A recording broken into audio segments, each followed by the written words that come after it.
Bonjour et bienvenue dans le podcast Le Reflet des Contes, le premier podcast qui relie contes et développement personnel. Je m'appelle Galina Kojanova, je suis auteure, conteuse et master coach certifiée. Avant de commencer, je voudrais expliquer pourquoi j'ai choisi d'utiliser le tutoiement dans ce podcast. Les contes de fées nous permettent de nous connecter à notre enfant intérieur. Et c'est justement à lui qu'on veut s'adresser, quel que soit votre âge. Et maintenant, je vais expliquer comment chaque épisode va se dérouler. Pendant une dizaine de minutes environ, je vais lire un extrait du conte. Il faut vraiment prendre ce moment comme une évasion, une immersion dans le monde de la magie. Ensuite, nous allons analyser les messages du conte, ses clés et ses symboles. Et pour finir, je proposerai quelques exercices et des idées de réflexion. Dans ce podcast, on va lire et analyser le conte La jeune fille sans main des frères Grimm. Tu es bien installé? Alors écoute. Il était une fois, il y a quelques jours, à l'époque où la farine des villageois était écrasée à la meule de pierre, un meunier qui avait connu des temps difficiles. Il ne lui restait plus que cette grosse meule de pierre dans une remise, et derrière, un superbe pommier en fleurs. Un jour, tandis qu'il allait dans la forêt couper du bois mort avec sa hache au tranchant d'argent, un curieux vieillard surgit de derrière un arbre. « À quoi bon te fatiguer à fendre du bois ?» dit-il. « Écoute, si tu me donnes ce qu'il y a derrière ton moulin, je te ferai riche. » Qu'y a-t-il derrière mon moulin, sinon mon pommier en fleurs ? Pensa le meunier. Il accepta donc le marché du vieil homme. « Dans 3 ans, je viendrai chercher mon bien, » gloussa l'étranger, avant de disparaître en boitant derrière les arbres. Sur le sentier, en revenant, le meunier vit son épouse qui volait à sa rencontre, les cheveux défaits, le tablier en bataille. « Mon époux, mon époux !» Quand l'heure a sonné, une pendule magique a pris place sur le mur de notre maison. Des chaises recouvertes de velours ont remplacé nos sièges rustiques. Le garde-manger s'est mis à regorger de gibier. Et tous nos coffres, tous nos coffrets débordent. Je t'en prie, dis-moi ce qui est arrivé. Et à ce moment encore, des bagues en or vinrent orner ses doigts, tandis que sa chevelure était prise dans un cercle d'or. « Ah !» dit le meunier, qui avec une crainte mêlée de respect, vit alors son juste corps devenir de satin et ses vieilles chaussures, aux talons si éculés qu'il marchait incliné en arrière, laissaient place à de fins souliers. « Eh bien, tout ça nous vient d'un étranger, » parvint-il à balbutier. « J'ai rencontré dans la forêt un homme étrange, vêtu d'un manteau sombre, qui m'a promis abondance de biens si je donnais ce qui est derrière le moulin. Que veux-tu, ma femme ?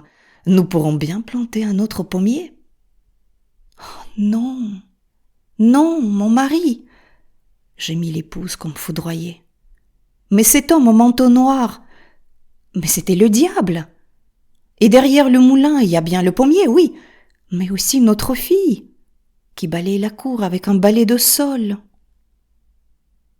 Et les parents de rentrer chez eux, d'un pas chancelant, répandant des larmes amères sur leurs beaux habits.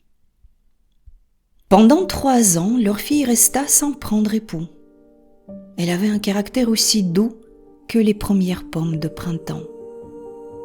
Le jour où le diable vint la chercher, elle prit un bain, enfila une robe blanche et se plaça au milieu d'un cercle qu'elle avait tracé à la craie autour d'elle. Et quand le diable tendit la main pour s'emparer d'elle, une force invisible le repoussa à l'autre bout de la cour. « Elle ne doit plus se laver !» hurla-t-il. « Sinon je ne peux l'approcher. » Les parents et la jeune fille furent terrifiés Quelques semaines passèrent. La jeune fille ne se lavait plus, et bientôt ses cheveux furent poisseux, ses ongles noirs, sa peau grise, ses vêtements raides de crasse. Chaque jour, elle ressemblait de plus en plus à une bête sauvage. Alors le diable revint. La jeune fille se mit à pleurer. Ses larmes coulèrent tant et tant sur ses pommes et le long de ses bras, que bientôt ses mains et ses bras furent parfaitement propres, immaculés. Fou de rage, le diable hurla « Coupe-lui les mains, sinon je ne peux m'approcher d'elle. » Le père fut horrifié.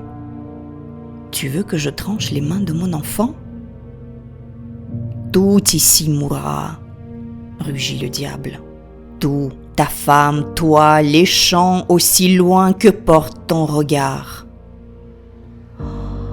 Le père fut si terrifié qu'il obéit. En pleurant le pardon de sa fille, il se mit à aiguiser sa hache. Sa fille accepta son sort. « Je suis ton enfant, » dit-elle. « Fais comme tu le dois. » Ainsi fit-il. Et nul ne sait qui cria le plus fort, du père ou de son enfant. Et c'en fut fini de la vie qu'avait connue la jeune fille. Quand le diable revint, la jeune fille avait tant pleuré que les moignons de ses bras étaient de nouveau propres. Et de nouveau, il se retrouva à l'autre bout de la cour quand il voulut se saisir d'elle. Il lança des jurons qui allumèrent de petits feux dans la forêt, puis disparut à jamais, car il n'avait plus de droit sur elle. Le père avait vieilli de 100 ans, tout comme son épouse. Ils s'efforcèrent de faire aller, comme de vrais habitants de la forêt qu'ils étaient. Le vieux père proposa à sa fille de vivre dans un beau château, entourée pour la vie de richesse et de magnificence. Mais elle répondit qu'elle serait mieux à sa place en mendiant désormais sa substance et en dépendant des autres pour vivre. Elle entoura donc ses bras d'une gaze propre et à l'aube quitta la vie qu'elle avait connue.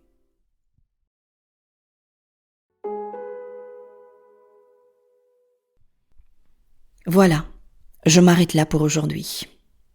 On va déjà analyser ce qu'on vient de lire. C'est un conte très complexe.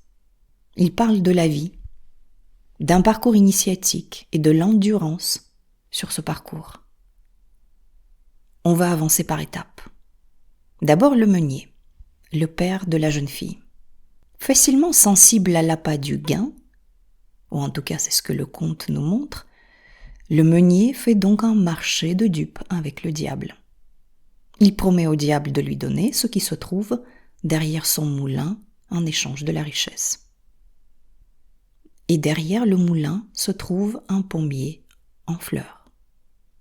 Et en fait, le meunier s'en fiche pas mal du beau pommier en fleurs. À ses yeux, cet arbre n'a aucune valeur. Ce pommier en fleurs est associé dans le conte à la jeune fille. Indirectement, le conte nous fait comprendre que le meunier ne voit pas la valeur de sa fille. Il l'aime peut-être, mais ne voit pas sa valeur. Lorsque les parents de la jeune fille réalisent ce qu'il vient de se passer, ils rentrent à la maison, répandant des larmes amères sur leurs beaux habits. Évidemment, le message ici est que l'argent ne fait pas le bonheur. Parlons maintenant de la jeune fille. Elle avait un caractère aussi doux que les premières pommes de printemps. Le conte insiste sur le fait que le pommier et la jeune fille sont en quelque sorte indissociables. Alors le diable maintenant, que représente-t-il ? Le diable représente évidemment la force obscure, c'est le prédateur. Et pas forcément dans le monde extérieur, mais aussi dans notre propre psyché. Dans ce conte, le diable est attiré par la lumière de l'innocence de la jeune fille. Que cherche le diable ? Il cherche à éteindre cette lumière, à pomper l'énergie de l'innocente. En théorie, si le diable avait sa propre lumière, c'est-à-dire la lumière de l'amour, du courage, de la créativité, il ne serait pas le diable. Mais voilà, il n'a pas sa lumière propre, et donc, la lumière des autres l'attire. Et sa motivation, c'est de faire du mal. Après 3 années d'attente et d'angoisse pour la jeune fille et ses parents, le diable vient donc chercher ce qui lui a été promis. Et le conte nous dit que ce jour-là, la jeune fille avait pris un bain et se revêtit en robe blanche, symbole de sa pureté et de son innocence. Elle va aussi dessiner à la craie un cercle autour d'elle, un autre symbole intéressant dans ce conte. Ce cercle, elle va le tracer comme une protection, comme un bouclier. Nul besoin d'ériger des barricades autour d'elle. Un simple cercle tracé à la craie suffit pour empêcher le diable de s'approcher d'elle. Ce cercle, c'est notre capacité à poser nos limites, à indiquer à l'autre quelle est la limite qu'il ne doit pas franchir dans la relation avec nous. Le diable peut aussi représenter cet autre à l'extérieur ou à l'intérieur de nous qui cherche à nous envahir, par exemple. Nous envahir avec ses opinions, ses jugements, ses décisions, ses envies, etc. Sous de nombreux aspects, une culture, par exemple la culture d'une entreprise, d'un groupe, d'un service, peut aussi agir comme ce diable du conte. Il ne s'agit pas de tout prendre, de tout absorber de ce que l'autre nous impose, sans discernement. Il s'agit de savoir ce que l'on accepte et ce que l'on n'accepte pas. On trace donc un cercle protecteur autour de soi, symboliquement parlant. Qu'est-ce qui se passe après ? Le diable ne parvient pas à franchir le cercle. Il ne va pas s'arrêter là, évidemment. Il va interdire à la jeune fille de se laver. Qu'est-ce que cela signifie ? Ça signifie que la jeune fille ne pourra pas rester pure et innocente toute sa vie. Ça signifie que la vie va lui arriver. Et avec elle, son lot de douleurs et de difficultés qui vont la marquer, la maculer. D'ailleurs, le conte nous dit que les parents sont littéralement terrifiés à l'idée que la jeune fille ne puisse plus se laver. Autrement dit, ils sont tous terrifiés devant l'inconnu de la vie qui attend cette jeune fille. Donc, pour l'heure, elle ne se lave pas et la vie se déroule. Certains événements vont la toucher, la marquer, la souiller même. Et elle n'est plus aussi innocente qu'au début du conte. Innocente au sens celle qui ne connaît pas la vie, naïve. Et le conte nous dit même qu'au bout d'un moment, la jeune fille commença à ressembler à une bête sauvage. Ici, on peut par exemple penser à l'âge de l'adolescence.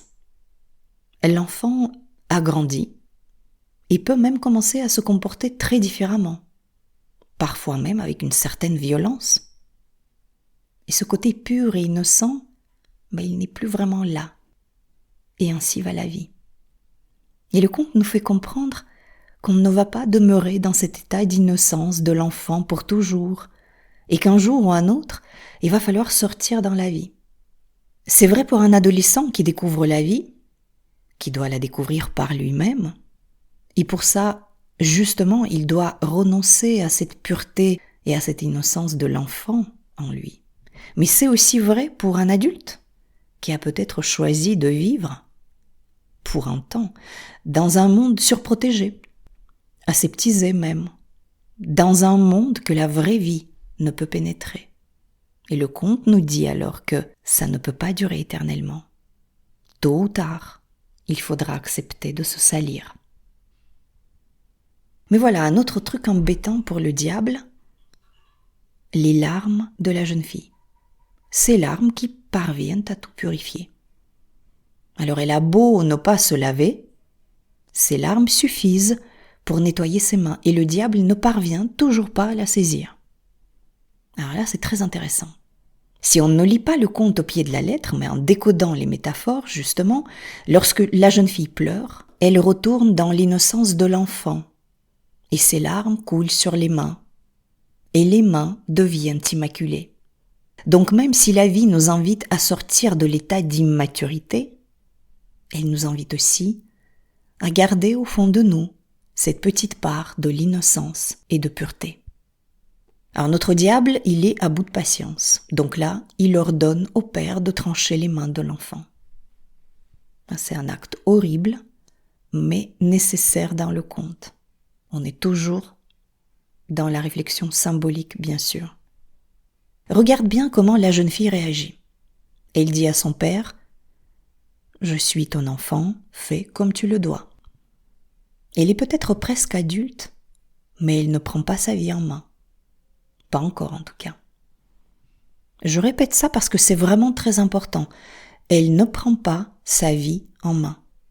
Elle s'en remet à l'autre, en l'occurrence à son père. Fais comme tu le dois. Et il va le faire. Il va donc trancher les mains de sa fille. Autrement dit, il va trancher le dernier fil qui attache la jeune fille à son enfance dans cette maison. Le dernier fil qui l'attache à ses parents. Et là, la jeune fille va faire un vrai choix. Pour la toute première fois dans sa vie. Elle va refuser une vie très confortable que son père lui propose. Une vie au château. Elle va choisir d'aller dans le monde. Elle annonce qu'elle choisit de dépendre des autres pour vivre, et non plus de ses parents. Elle part donc vers l'inconnu. À l'aube, elle quitta la vie qu'elle avait connue. L'intervention du diable a été quelque part indispensable ici. Déjà parce que s'il n'y a pas de méchant, il n'y a pas de conte de fées. Et aussi et surtout, si le diable n'intervient pas, la jeune fille peut passer sa vie à balayer derrière le moulin, sans jamais évoluer. Aussi contradictoire que ça puisse paraître, c'est grâce à l'intervention du diable que la jeune fille va pouvoir accomplir un vrai parcours initiatique pour gagner en autonomie, en maturité et atteindre à la connaissance. Mais nous y reviendrons plus tard. Dans le prochain épisode, justement, on va découvrir ce qui va arriver à la jeune fille. Pour aujourd'hui, je te propose de retenir 2 choses de ce qu'on vient de lire et analyser. D'abord le cercle. Comme on l'a vu, c'est ta capacité à montrer tes limites pour éviter que l'autre ne t'envahisse. Peut-être aujourd'hui tu n'en as pas besoin, mais souviens-toi de ce symbole le jour, je sais pas moi, d'un conflit, ou au moment d'une réunion que tu appréhendes par exemple, ou toute autre situation dans laquelle tu pourrais craindre de ne pas avoir ton espace vital pour te ressaisir et pour souffler. Et c'est alors que tu peux, dans ton esprit, tracer un cercle autour de toi et tu verras, comme par magie, tu te sentiras protégé.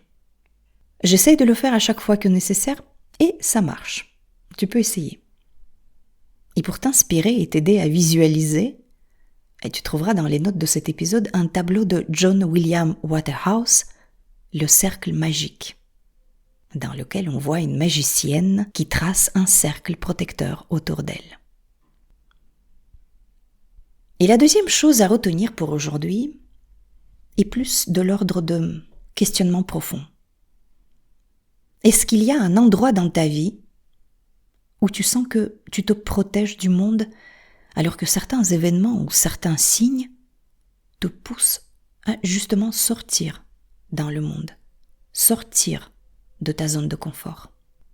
Seulement voilà, ça demande une certaine prise de risque et ça demande aussi une certaine foi dans la vie.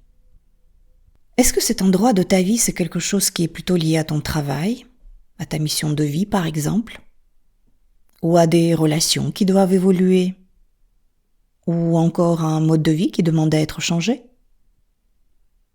Pose-toi cette question et réponds sincèrement, parce qu'au fond de toi, tu sais. Et si tu tiens un journal, je t'invite même à noter tes réponses. Cette question est très profonde et un jour, tu vas devoir y apporter une réponse. tu trouveras la liste des questions pour te lancer dans les notes de cet épisode. Si tu as envie de partager avec moi tes réflexions ou tes questions, tu peux m'écrire à l'adresse email que tu trouveras aussi dans les notes de cet épisode. Ou bien, tu peux me contacter sur LinkedIn ou Instagram. J'ai mis les liens dans les show notes. Ça me fera très plaisir. Il ne me reste plus qu'à te donner rendez-vous dans 15 jours pour la suite de ce conte. Si cet épisode t'a plu, n'hésite pas à le partager autour de toi. N'oublie pas de t'abonner à ce podcast pour ne pas rater la sortie de nouveaux épisodes. Merci d'avoir écouté ce podcast. Je crois que les contes peuvent nous aider à devenir les créateurs de notre vie. Créer son conte, sa vision, c'est une étape essentielle pour prendre sa vie en main.